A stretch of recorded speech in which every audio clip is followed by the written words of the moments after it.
চট্টগ্রামে নিজ বাসায় ফেরার পথে বাংলাদেশ জাতীয় ক্রিকেট দলের ক্রিকেটার নায়েম হাসানকে মারধরের অভিযোগ উঠেছে গোয়েন্দা পুলিশের বিরুদ্ধে। শুক্রবার রাতে চট্টগ্রাম নগরের লালখান বাজার এলাকায় এই ঘটনা ঘটে। পরে তাকে খুলশী থানায় নিয়ে গিয়েও হেনস্থা করা হয়। এই ঘটনায় খুলশী থানার এক উপপরিদর্শক ও 2 কনস্টেবলকে প্রত্যাহার করে পুলিশ লাইন্সে সংযুক্ত করা হয়েছে। নাইমের অভিযোগ, ঢাকা থেকে প্রিমিয়ার লিগের খেলা শেষে বিমানযোগে চট্টগ্রাম পৌঁছে সিএনজি চালিত অটোরিকশায় করে বাসায় ফিরছিলেন তিনি।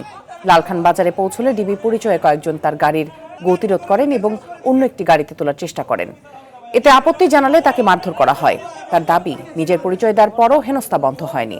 চট্টগ্রামের একটি হাসপাতালে চিকিৎসা নেওয়ার পর নাইম বর্তমানে চট্টগ্রামে নিজ বাসায় আছেন।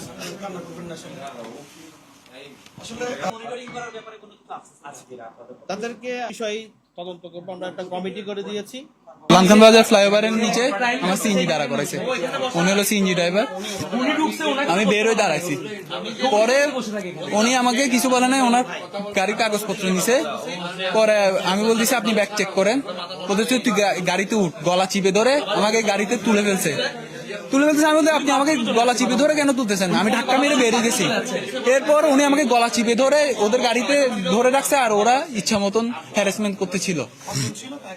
পুলিশ ছিল 2 জন, আরেকজন একটা সাদা পাঞ্জাবি পরা একটা মানুষ ছিল। ও কিছু পরিচয় দেয় না, ও মারতে ছিল একটা ফাইট দিয়ে। ভাই আমাকে আমার পরিচয় দিছে, তাও ও আমাকে মারতে ছিল ওখানে। বলতেছে তুই আসামি, তুই কথা বলবি না। তারপরে আমি পরিচয় দিছি, আইডি কার্ড দেখাইছি, কোনো কিছু ইয়া হয় নাই ওর। ও আমার ব্যাগ ট্যাগ নিছে, এখানে আনছে, এসে বলতেছে স্যার আনছি। তো আমি দাঁড়াইছি, তো ওসি আমাকে বলতেছে চোখ নিচে নামাই কথা বল।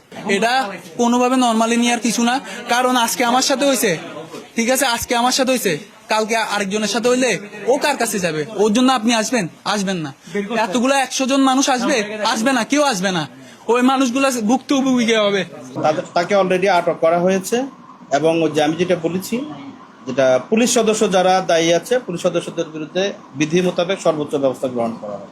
তাই এরকম আনপ্রফেশনাল আচরণ করবে, তাদের বিরুদ্ধে পুলিশ কারো ব্যক্তিগত দায় পুলিশ ডিপার্টমেন্ট বহন করবে না, যে তাকে নিজেকেই বহন করতে হবে আনপ্রফেশনাল আচরণ।